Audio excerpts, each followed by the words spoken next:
Les forêts de la République démocratique du Congo ne cessent de dévoiler leur face cachée. Des vertus, regorgées et révélées font de plus en plus du pays un pilier incontournable dans la lutte contre les changements climatiques. Au-delà de sa puissance écologique, il aligne en deuxième position mondiale.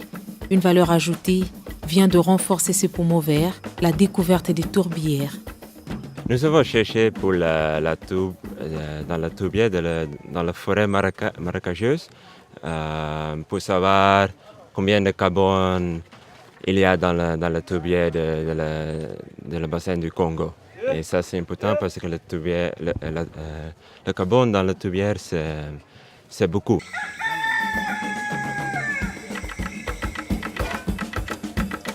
Il est 7 heures, l'équipe embarque sur le fleuve Congo.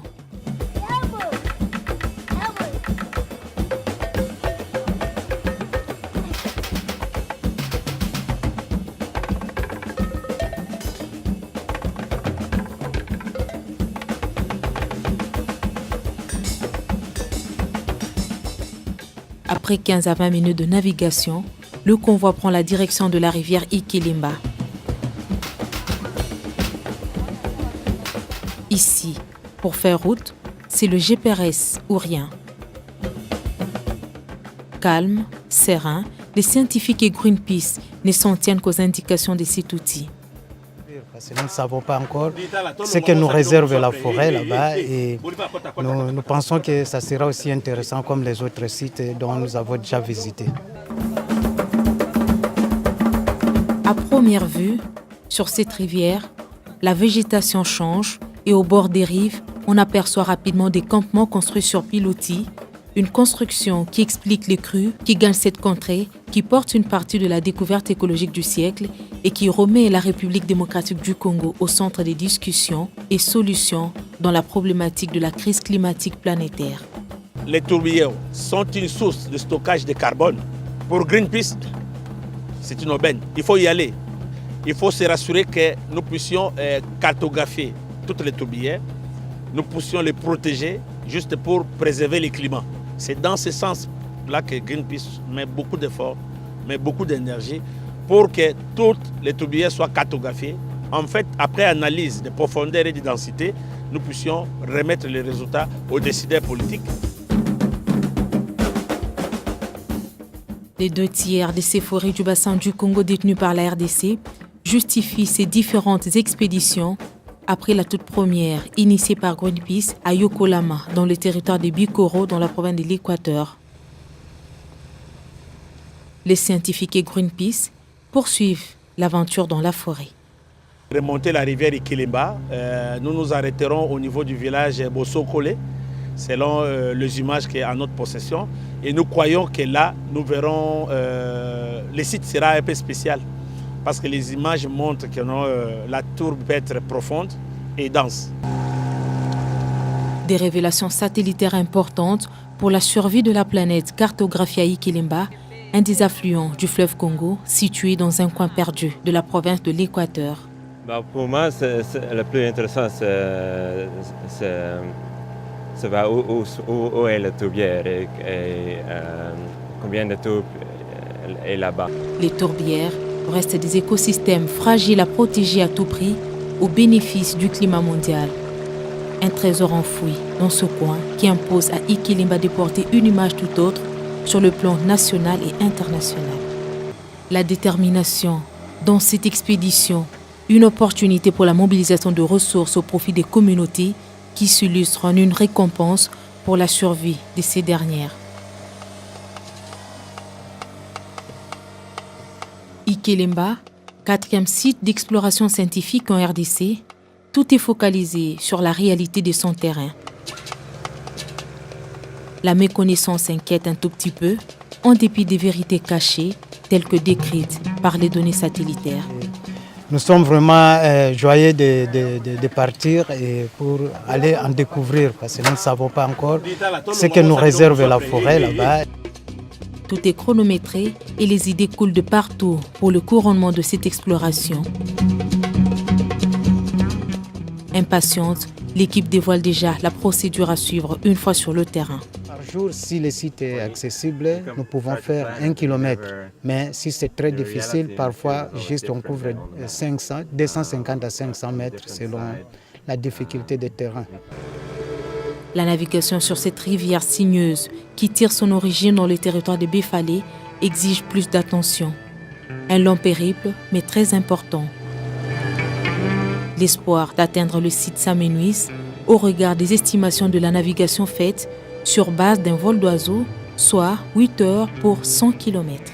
Tout est chronométré et synchronisé dans le temps. Donc si nous perdons, c'est comme un jour de retard par rapport à notre planification et surtout aussi à la planification du reste des membres de l'équipe. Ça va avoir quand même un peu de préjudice qu'on ne pourra pas atteindre peut-être les objectifs escomptés. Plus l'équipe avance, plus les consultations sont faites à mi-chemin. Le GPRS, oui, mais aussi consulter la carte géographique. Et nous sommes proches de la site que où nous voulons travailler pour forager le tour et pour regarder combien de tourbes il y a et que profond. La pirogue fonce, plus de 9 heures de navigation, les chercheurs se rabattent sur les riverains qui sont rassurés de l'itinéraire.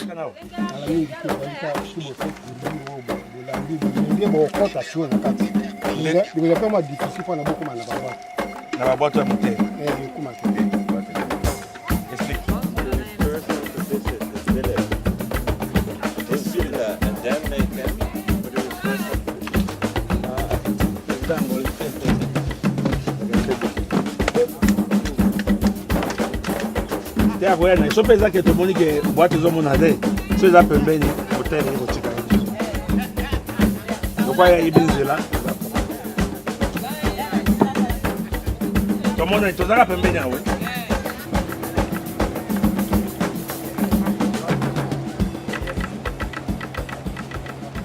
Après 10 heures de navigation au crépuscule de la journée amorcée, la délégation arrive enfin au lieu indiqué, Mweku, à hauteur de la rivière Ikelemba, un campement construit sur pilotis. Pressés d'en savoir plus, les scientifiques et Greenpeace s'activent. Ils débutent par les consultations avant la descente sur terrain.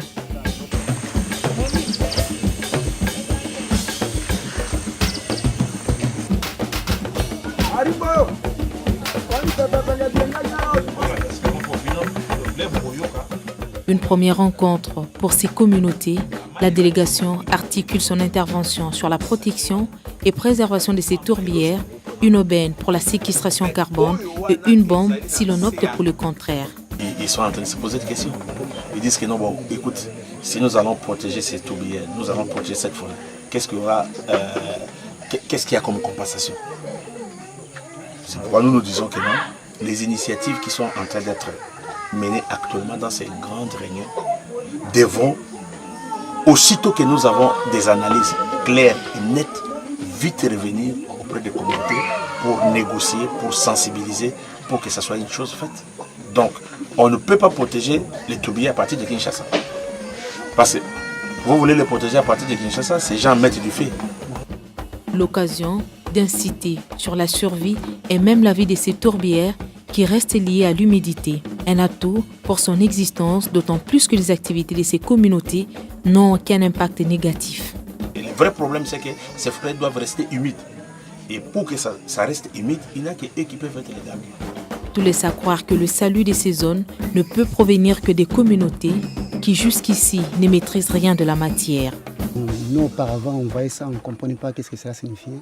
Il nous a expliqué en détail, il est venu chercher la tourbière pour découvrir le carbone qui est dans la forêt humide. Une première rencontre considérée au départ comme une pilule amère à avaler pour ces dernières. Après échange, la soif de découvrir autrement leur forêt est grande et les idées sont nettement claires et bien comprises.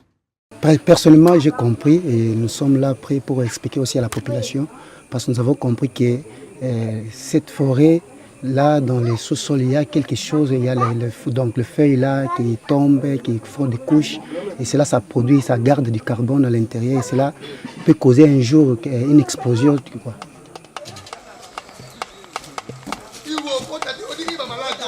La première partie étant comprise, la communauté décide d'accompagner et participer à cette expédition.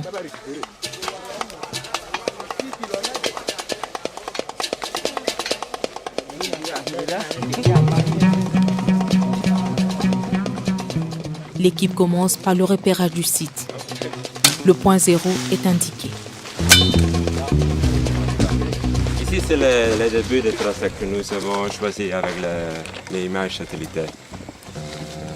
Et d'ici, nous avons fait une ligne tout droit pour 5 ou 6 km.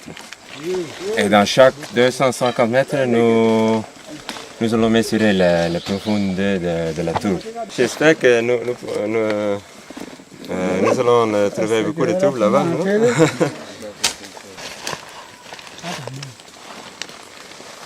Donc on marquait en gros point 0 mètre. Donc c'est le plus allons être en train de marquer juste. Tout est à pied d'œuvre pour l'ouverture du 37, une ligne rectiligne permettant la traversée des différents types de végétation sur une distance de 6000 mètres. Et pour la première journée, l'équipe compte s'arrêter à 1000 mètres avec des essais à chaque 250 mètres. Tout droit, ça nous permet que ça traverse les différents types d'habitats possibles. Oui. Comme ça, si nous zigzagons, nous risquons de suivre juste des habitats accessibles. Ce n'est pas notre problème que ça soit difficile ou pas. Nous devons couvrir le plus d'habitats possibles qui peuvent nous permettre d'avoir une idée de la variation de la végétation et de la variation de profondeur. Ensuite, le site se veut prometteur. Les assurances se justifient par les indicateurs qui sautent aux yeux.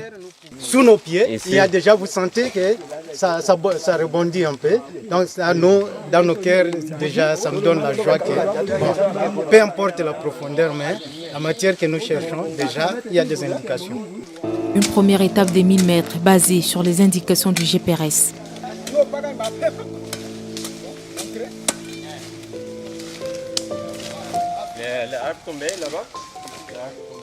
C'est la machette portée par un membre de la communauté qui nous fraye le chemin. Ici, ça va vite, d'autant plus que le site est en plein étillage. Le premier 250 mètres sont franchis. Les indications sont laissées et un inventaire rapide est fait pour connaître la hauteur de la canopée dans le sens des 4 points cardinaux. 5 essences les plus longues sont recensées. Nous venons de couper une ligne droite de 250 mètres. Nous allons vouloir connaître la profondeur ici de notre tourbière. Ça peut être combien? Et puis, toute la végétation ici. Vous me voyez en train de couper, mais mes yeux sont à l'air, en train de regarder rapidement quelles sont les espèces de tous ces arbres. Une forêt calme et claire, vers les bas contrairement aux autres.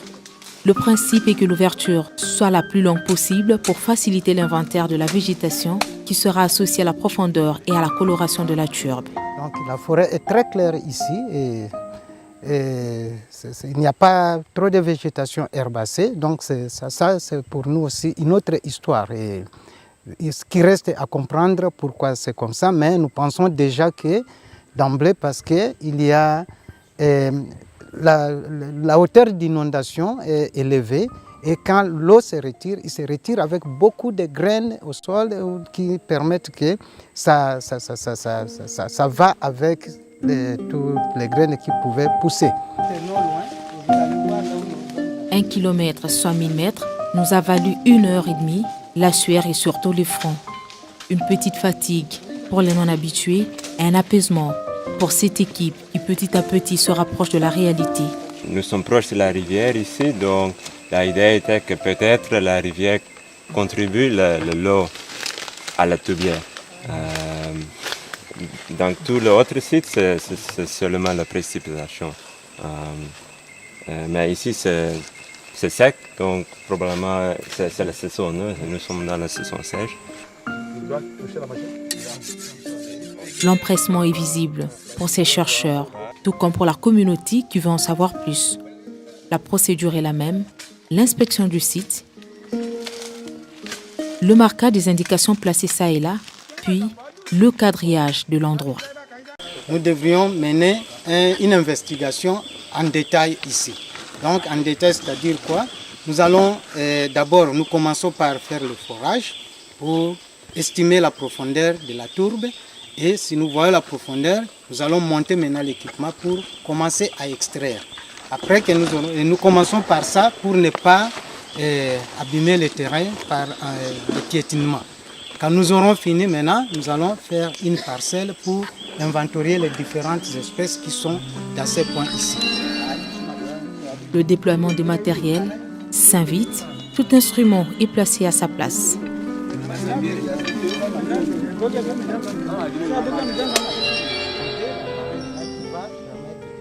À chaque 1000 mètres, la méthode de prélèvement des échantillons de la turbe est faite de façon plus détaillée pour connaître la profondeur de la turbe et les données de la végétation.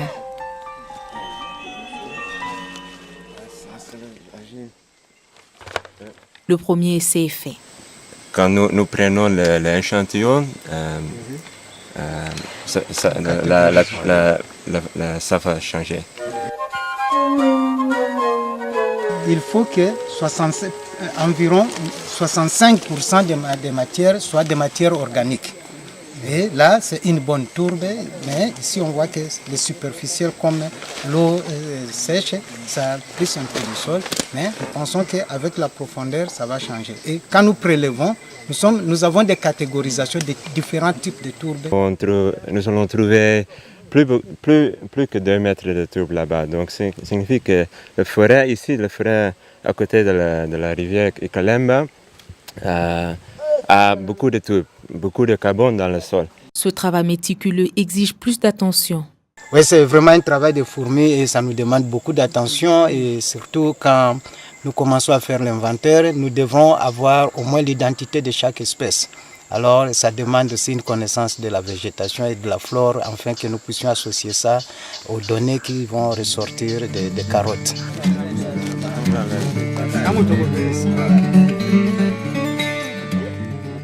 La turbe est trouvée, les scientifiques procèdent à la description.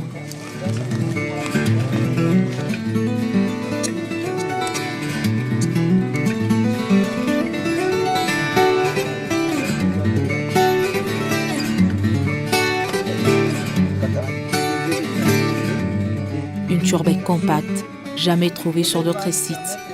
Ce qui pousse à conclure qu'à chaque site sa turbe. Ici par exemple, la carotte est très compacte et ça, nous n'avons pas encore trouvé jusque-là depuis que nous avons commencé dans les autres 3 sites avant. Mais ici, ce sont de bonnes tourbes. Il n'y a pas des endroits poreux, donc ça montre que ça doit avoir plus de carbone dans cette tourbe-là parce qu'il y a plus de matières organiques qui sont plus compactées que d'avoir plus de matières organiques non décomposées. Donc ça nous excite vraiment que là où nous serons dans les profondeurs, nous aurons de bonnes carottes que nous pourrons étudier, qui vont nous renseigner sur l'histoire de la forêt et de l'hydrologie, et de tout ce que nous sommes en train de chercher sur les quantités de carbone. Très curieuse, la communauté suit de près et ne veut rater le moindre détail.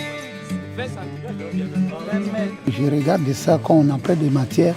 Alors, c'est une chose que moi je ne comprends pas, c'est ma première chose de regarder ça. Alors pour moi, j'ai des études. C'est fait, une valeur ajoutée de la forêt, démontrée par cette exploration qui fait bouger les méninges dans tous les sens. Comprenons quelque chose parce qu'auparavant c'était comme quelque chose qui était qui n'était pas dans notre conception, mais en réalité quand nous sommes entrés avec lui et avec ce qu'il est en train de faire, il est en train de nous démontrer, nous comprenons réellement qu'il y a quelque chose de l'importance ici. À chaque turbe sa particularité, l'on retiendra du Sidi Kilimba la compactivité de la turbe. Ajouté de la forêt, démontrée par cette exploration qui fait bouger les méninges dans tous les sens. À chaque turbe sa particularité, l'on retiendra du Sidi Kilimba la compactivité de la turbe. Au centre de l'actualité, les chercheurs sont excités et pressés d'en savoir plus. L'exploration scientifique de Ikilimba, une autre histoire à comprendre dans la découverte écologique du siècle.